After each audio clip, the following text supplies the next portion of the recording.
సరస్వతీ గీత. ఆ తర్వాత మార్కండేయ మహర్షి సరస్వతీ గీత గురించి చెప్పడం ప్రారంభించాడు.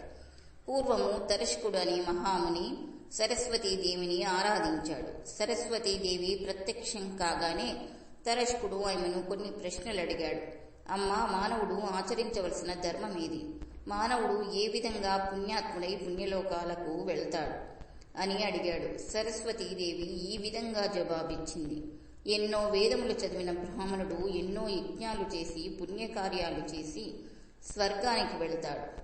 మంచి పాలు ఇచ్చే ఆవును దానంగా ఇచ్చే బ్రాహ్మణుడు కూడా స్వర్గానికి పోతాడు. ఆవు శరీరంపై ఎన్ని రోమాలు ఉంటాయో అన్ని సంవత్సరాలు స్వర్గంలో ఉంటాడు. మంచి కోడె ఎద్దును దానం చేసిన వాడికి 10 ఆవులను దానం చేసిన పుణ్యము లభిస్తుంది. వస్త్రదానం చేసిన వాడు చంద్రలోకం పోతాడు. బంగారు దానం చేసిన వాడు స్వర్గలోకం చేరుతాడు.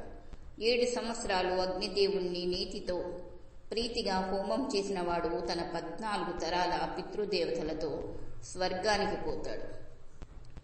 ఎల్లప్పుడూ శుచిగా ఉంటూ నిరంతరము అగ్నిహోత్రం చేసిన వాడు భూలోకం చేరుతాడు. ఎందుకంటే అగ్నిహోత్రం నా స్వరూపం. సకల యజ్ఞ సంభారాలు నాకు సంబంధించినవే. నేను అగ్నిహోత్రం ముఖం నుండి పుట్టాను. నేను విద్వాంసులందరి సందేహము తీర్చగలను.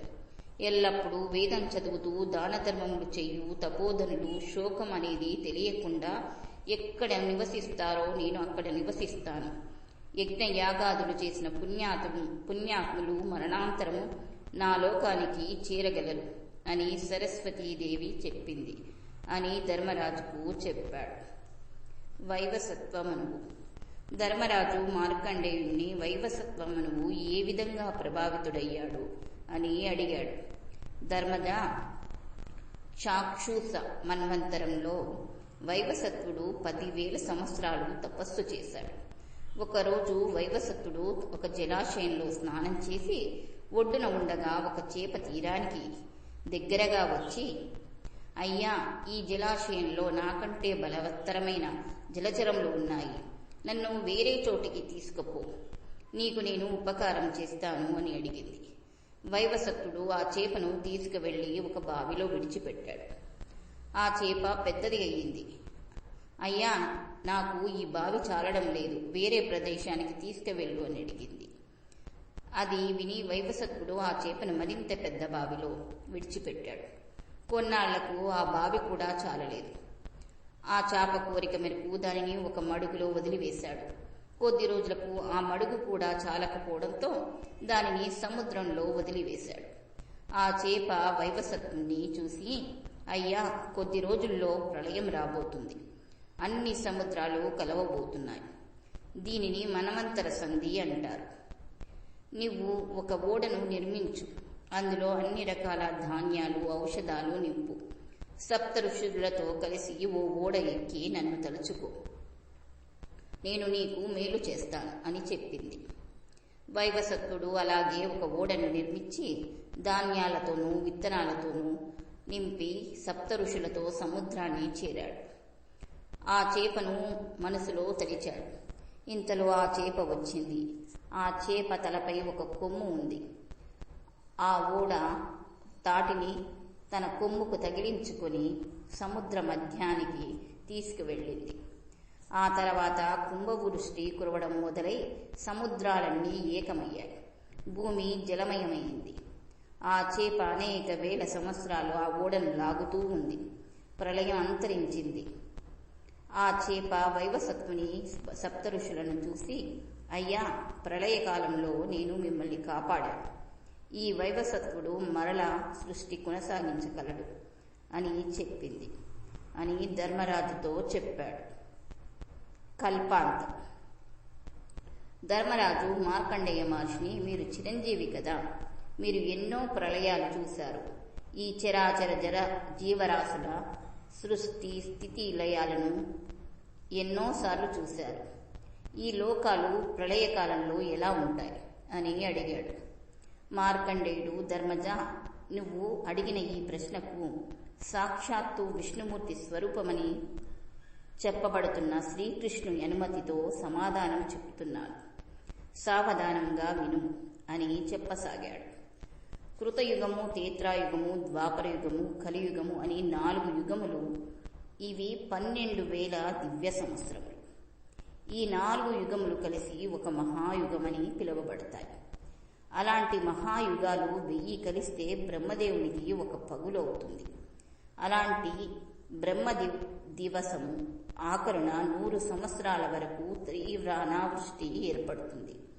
సూర్యుడు తీవ్రంగా ఉంటాడు. విపరీతమైన గాలులు వీస్తాయి.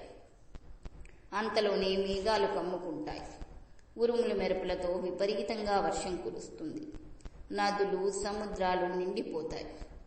అనావృష్టి అంతరించి అతివృష్టి వస్తుంది. భూభాగమంతా జలమయమవుతుంది. గాఢ అంధకారము భూమండలమంతా వ్యాపిస్తుంది. ఇంతలో బ్రహ్మ ఆజ్ఞ మేరకు ఆ మేఘాలు విపరీతమైన గాలి వీచి చెదరగొడతాయి. బ్రహ్మదేవుడు అప్పుడు ఆ ఘోరమైన నీటి మధ్యలో పద్మంపై నిద్రిస్తాడు. ఈ విధంగా కల్పాంతం అవుతుంది. ఇలాంటి కల్పాలు ఎన్నో గడిచాయి. ఇంకా ముందు ఎన్నో రానున్నాయి. వటపత్ర సాయి: ధర్మజ, ఈ కల్పాంతంలో నేను దిక్కుతోచక తిరిగాను. జలప్రలయంలో పెద్ద మర్రి చెట్టు కనబడింది.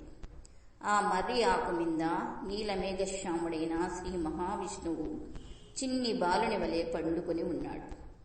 ఈ మహాప్రళయంలో ఈ చిన్ని బాలుడు ఎలా ఉన్నాడా అని ఆశ్చర్యపోయాను. నేను ఆ బాలుని దగ్గరగా పోయాను. ఆ బాలుడు నన్ను చూసి నవ్వుతూ, మహానుభావా, నీకు విశ్రాంతి లేక అలసిపోయి ఉన్నావు. నా దేహంలో ప్రవేశించి కొంచెం విశ్రాంతి తీసుకో అంటూ తన నోరు తెరిచాడు. నేను ఆ నోట్లోకి బలవంతంగా నెట్టబడ్డాను. ఆ బాలుని నోట్లో గంగ లాంటి మహానదులు, మేరు పర్వతము లాంటి పర్వతాలు, సముద్రాలు, నగరాలు, జనపదాలు, ప్రజలు, పశుపక్షాదులు, సువిశాల భాగాలు, సూర్యచంద్రులు, నక్షత్ర సముదాయాలు, అనంత ఆకాశం, ఇంద్రాది దేవతలు, యక్ష రాక్షస కిన్నెర కింపురుషులు, విద్యాధరులు, సమస్త దేవతా సమూహాలు, సమస్త జగములు అన్నీ నేను ఆ చిన్ని బాలుని ఉదరంలో చూశాను. అక్కడ నేను 100 సంవత్సరములు తిరిగాను. తర్వాత ఆ బాలుడు వదిలిన గాలికి నేను బయటకు విసిరివేయబడ్డాను. తిరిగి మర్రి చెట్టు ఆకుపై పవలించి ఉన్న ఆ బాలకుణ్ణి చూశాను. ఆ బాలుడు నన్ను, మహాత్మా, నా ఉదరంలో విశ్రాంతి తీసుకున్నావా అని అడిగాడు. నేను ఆ బాలునికి నమస్కరించి, దేవా, నీ ప్రభావం వలన సమస్త లోకములు నీ ఉదరంలో చూశాను. నీ మాయ అర్థం కావడం లేదు. నువ్వా చిన్న బాలుడివి. నీ ఉదరంలో సమస్త లోకాలున్నాయి. ఈ జల ప్రళయం ఏమిటి దేవా? నువ్వు నా భ్రాంతిని తొలగింపుము అని అడిగాను. నారాయణ తత్వం. మార్కండేయునికి నారాయణుడు తనని గురించి వివరించసాగాడు. మహాత్మా, జలమును నారములు అంటారు. అందుకే నన్ను నారాయణుడు అంటారు. ఈ లోకమును నేనే సృష్టించాను. నేనే పోషిస్తాను. నేనే నాలో లయం చేసుకుంటాను. బ్రహ్మ, ఇంద్రుడు, కుబేరుడు తదితర దేవతలందరూ నా అంశలే. నాకు భూమి పాదం, అగ్నిముఖం, సూర్యచంద్రులు నేత్రాలు, ఆకాశం శిరస్సు. ఈ అద్భుతమైన ఆకారంలో నేను బాసిల్లుతాను. బ్రాహ్మణులు, క్షత్రియులు, వైశ్యులు యజ్ఞయాగాదులతో నన్ను ఆరాధిస్తారు. ప్రళయకాలంలో ఈ భూమిని యజ్ఞవరాహ అవతారంతో ఉద్ధరించింది నేనే. ఈ భూమండలాన్ని భరిస్తున్నది నేనే. అగ్ని రూపంలో సముద్ర జలాలను త్రాగి వర్ష రూపంలో విడిచిపెడతాను. సృష్టి ఆరంభంలో నేను నా ముఖం నుండి, భుజముల నుండి, తొడల నుండి, పాదముల నుండి 4 వర్ణాలను సృష్టించాను. ప్రళయకాలంలో వీటన్నిటినీ నాలో లయం చేసుకుంటాను. అహంకారం విడిచి, క్రోధం లేక, ఎల్లప్పుడూ సత్యం పలుకుతూ, కోరికలను జయించి, అసూయకు లోబడక ఆత్మజ్ఞానం పొందిన వారు అయిన ఋషులు ఎల్లప్పుడూ నన్ను ఆరాధిస్తుంటారు. ఈ జగత్తులో ఉండే గ్రహములు, గాలి, వర్షము అన్నీ నేనే. సప్త సముద్రాలను నేను పడకగా అమర్చుకొని పండుకుంటాను. మహర్షి, సత్యం పలకడము, తపము, అహింస, జ్ఞానం మొదలగు సాత్విక గుణములు నా స్వరూపాలు. అలాగే కోరికలు, కోపము, ద్వేషము, అసూయ, తామసము, అజ్ఞానము అన్నీ నేనే. ఈ జగత్తులో కనిపించుతున్నది, కనిపించనిది అంతా నేనే. ధర్మానికి హాని కలిగి అధర్మం పెరిగినప్పుడు క్రూరాత్ములు, రాక్షస ప్రవృత్తి కలిగిన వారు విజృంభించి ధర్మాత్ములు, సజ్జనులు హీనత పొందినప్పుడు నేను వారి ఇళ్లల్లో జన్మించి ధర్మమును నిలుపుతాను. నేను కృత, తేత్ర, ద్వాపర, కలియుగాల్లో వరుసగా శ్వేత, రక్త, నీల, పసుపు వర్ణాలతో చరిస్తూ ధర్మ సంస్థాపన చేస్తాను.